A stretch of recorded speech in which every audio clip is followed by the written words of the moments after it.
High in the misty mountains, where the clouds curled around the cliffs like pale ribbons, there was a village that did not appear on any map. The villagers called it Illyria, and they believed their home was held aloft by more than just rocket, was cradled by the wind itself. Every dawn, the people awoke to a low, humming song that drifted through the valley. No one knew its origin, only that it came with the first breath of morning air, carrying with it warmth in winter, coolness in summer, and an unshakable peace. Children grew up believing the wind was alive, a guardian that had chosen to stay with them. Among those children was a girl named Serin.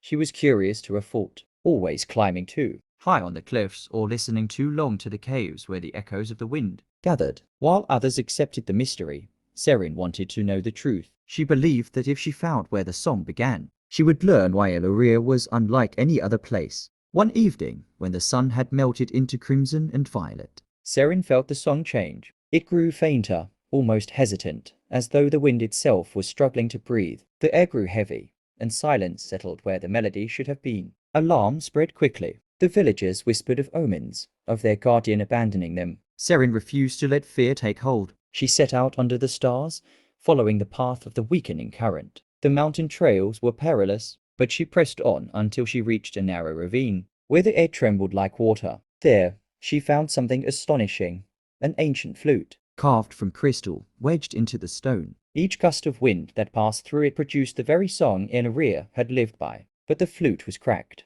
its edges dull, and the melody was dying. Serin understood then the wind was only the breath, but the song itself had been born of human hands long ago, left behind for the village to cherish. Without it, their harmony would fade. Gathering all her courage, Serin lifted the flute. The crack cut her palm, yet she held it to her lips and blew. The sound wavered, fragile, but it answered the silence. She played until the stars seemed to lean closer, until the air swelled with music again. The wind rose around her, no longer carrying the tune, but dancing with it, as if grateful for her gift. When Serin returned to Illyria, the villagers found her hands bleeding and her face glowing with quiet triumph. From that night on, the song never came on its own. It lived in Serin's breath, and later in the children she taught, reminding all that the wind was not their guardian, it was their partner, waiting for them to sing.